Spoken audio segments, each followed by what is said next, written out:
అందరికీ నమస్కారం.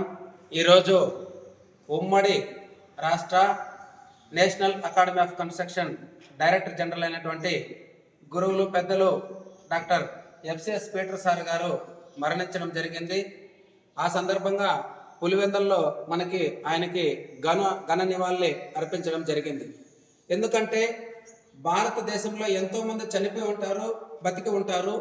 ఎందుకు వాళ్ళు జన్మదినాన్ని వర్ధంతిని జరుపుకుంటామంటే ఈరోజు మన ఎఫ్సిఎస్ పీటర్ గారు నేషనల్ అకాడమీ ఆఫ్ కన్స్ట్రక్షన్లో ఎంతో మందికి, కొన్ని వందల మందికి, వేల మందికి ప్రత్యక్షంగా కానీ పరోక్షంగా కానీ ఆయన ఉపయోగపడినటువంటి నిజమైన దేవుడు ఎఫ్సిఎస్ పీటర్ గారు.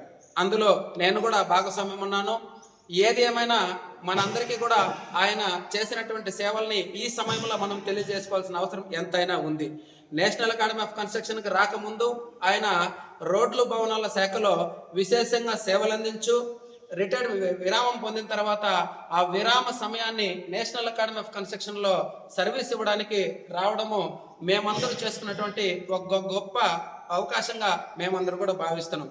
వచ్చిన తర్వాత ఎవరికైతే దీంట్లో నిర్మాణ రంగం పైన పెద్ద ఎత్తున అవకాశాలను కల్పించి, ఉద్యోగాలను కల్పించి, అందరికీ చాలా మందికి ప్రత్యక్షంగా కానీ పరోక్షంగా కానీ వాళ్ళ కుటుంబాల్లో వెలుగు నింపినటువంటి దేవుడు ఎఫ్సిఎస్ పీటర్ గారు అని కూడా ఈ సమయంలో తెలియజేసుకుంటున్నాం. ఆయన యొక్క ఆత్మకి మా అందరి తరపున ప్రత్యేకంగా ఉమ్మడి రాష్ట్ర నేషనల్ అకాడమీ ఆఫ్ కన్స్ట్రక్షన్ సంస్థ తరపున ప్రత్యేకంగా ఘన నివాళిని అర్పిస్తూ వాళ్ళ కుటుంబానికి, వాళ్ళ కుటుంబ సభ్యులకు, అందరికీ ప్రతి ఒక్కరికి కూడా ప్రగాఢ సానుభూతి తెలియజేసుకుంటూ ఈ సమయంలో ఆయనకి ప్రత్యేకంగా ధన్యవాదాలు తెలియజేసుకుంటూ ఆత్మక శాంతి చేకూరాలని. జై హో పీటర్ సార్, జై హో పీటర్ సార్, జై హో జై హో జై హో జై హో పీటర్ సార్.